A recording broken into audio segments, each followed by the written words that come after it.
Welcome everyone, welcome to a podcast. So what I want to talk about this week is a bit different than the past couple of videos, but it's generally growing up in the days before the internet was around and before mobile phones were around, because I was born in 1969, grew up, normal life, things happened, I was bullied at school and whatever kind of thing, that kind of growing up, you know what I mean? But we never had the internet, never had mobile phones, we just had the home phones. So what was it like?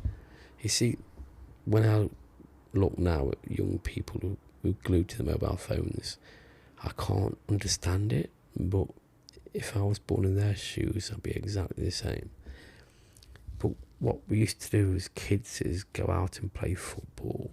I mean, in the 80s, you had the ZX Spectrums and the Commodore 64s, and you had the old Atari consoles. Most of the time was like playing games on there. The old loading games took about 15-20 minutes, not like CDs or online now where it's instantaneously, but them days though, we had CB radios, which are apparently making a comeback, the Blockbusters hiring videos, hiring films to watch, watching TV mainly, and TV wasn't that good. It was only 4 channels and it finished at midnight. So it was films like Wayne's World and stuff like that, where it was on about, you've seen the film Wayne's World, where they got their own channel on, and they could do their own things, and you're thinking, wow, if only I could have my network channel, and just video stuff and silly things and stuff like that. And now look, YouTube. But in them days, these kind of things were pipe dreams, It was always outdoors, getting exercise, going for a walk, playing football, doing this, meeting up with your friends after school, outdoors, not playing Call of Duty online with each other kind of thing, not stuck to WhatsApp and stuff, chatting to each other. You physically had to interact with people, you know what I mean? And to me, social media is good, don't get me wrong, but it's been misused so much, and it's been an example. When I was at school getting bullied, of course, it was face-to-face bullying. There was no cyberbullying because that didn't exist, So you had to deal with people face-to-face bullying, and that was stressful. But hiding behind a keyboard, hiding behind a monitor, hiding behind the internet, anyone can bully anyone and no one will know who they are. So that's where it's got pretty bad, really. And it's easy to communicate with people, which is good, because I've talked to people in America, Australia, Japan, China, blah, blah, blah, blah, blah, blah, blah, blah, blah. And it's amazing. These kind of people you would never have met in real life, In my younger days, it was pen pals, where I remember at school once we were asked if you wanted a pen pal, and in some magazines people wanted pen pals from around the world, and all you had to do was write a letter by hand, ink and paper, and post a letter to them. And you used to get a reply about 3 weeks later.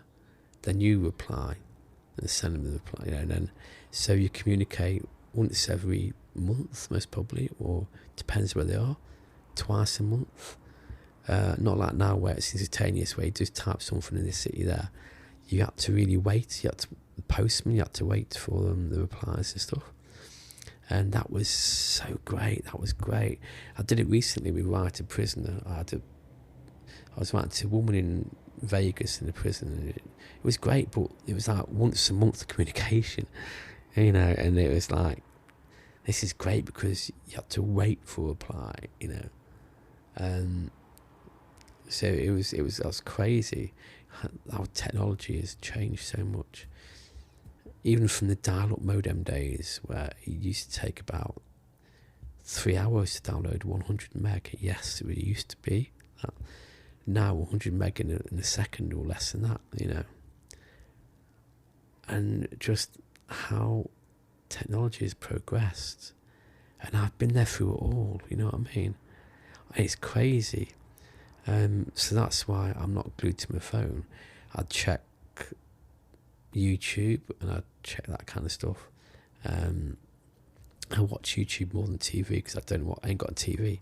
I've got BBC iPlayer, RTX and stuff like that, you know. So the internet is just great. You couldn't do that in them days, you know. You had to hire films out from, say, Blockbusters and stuff, you know, on VHS, you know what I mean? So yeah, being Gen X is... But I'm so proud of being brought up in that era because I've learned to be patient. Nothing was, you know, fast. You had to be patient to wait for stuff, you know. And that taught me a big lesson, you know. And you learn that patience was a virtue, you know. And there was not so much technology, so you weren't wasting money on stuff that was not necessary. Nowadays, things are just 10 a penny. You can get things everywhere. The cameras galore, microphone galore, you know, whatever you want, you can get on Amazon and stuff, but it's money, you know. People are wasting money on stuff they don't really need, you know what I mean? Even I would do that, you know. But yeah, it's so easy to get stuff now, but the economy is like crazy. But yeah, I mean, I remember halfpenny chews when I was a kid, and then they took halfpence pieces away, you know. It's like, oh, okay. And you've seen price of stuff raise so much, you know, on items, and the shrinkflation, we call it, you know, where things used to be like Mars bars and stuff were good, quite big Mars bars. Now they're smaller but the same price, or maybe more. You know, you see all this, you witness all this. Gen Z and that lot don't understand what it was like, you know what I mean? It was good days, good old days. Being a Gen X, you know, going living through the 70s and 80s. The 90s were good. The 80s and 90s. The 90s were, you know, coming up to the millennium. When we had the Y2K scare and stuff like that, you know. Yeah, those were the days, you know what I mean? In the 80s and 90s, I used to go nightclubbing every weekend. You know, you look at me now thinking, did you? No. I'm 55 now, you know. But yeah, I was young once, you know. I had hair once, you know. But yeah, I just wanted to reminisce. I just wanted to talk about these kind of things, you know what I mean? You know, in the 80s, you had TV programs like In Sickness and in Health and Only Fools and Horses and stuff that you could never film these days, like Carry On films and stuff, you know. You could never create them programs again because of political correctness, you know what I mean? And, you know, you can offend people now, but it didn't offend people in the 80s, you know what I mean? Crazy how the generations change, isn't it? Yeah. Anyway, I just wanted to talk about that a little bit, you know what I mean? I want these podcasts to be spontaneous, randomish, mainly about mental health, but mainly about other things, you know what I mean? I have got a Discord if you want to take part in that. I'll put the link in the description kind of thing. Or you can comment on Spotify now, can't you? So you can comment on that. Or if you listen to this on YouTube, comment on YouTube. It's audio only on YouTube and audio only on Spotify. So yeah. Anyway, because what I want to do is, if you can join Discord, if you've got a Discord, and then one day I can do a live podcast, but I can incorporate voice chats. You know, that'd be interesting. Or maybe I could do it on YouTube, do a YouTube live podcast kind of thing, video, and then I could just have the audio you ringing up on a Discord and we can chat kind of thing, you know. But anyway, let's see where it goes. Let's see what happens, you know what I mean? But anyway, that's it really. And thank you for listening. Don't forget, check out my YouTube channel at Darren Keenan and at Darren Keenan Vlogs. And I'll catch you in the next one.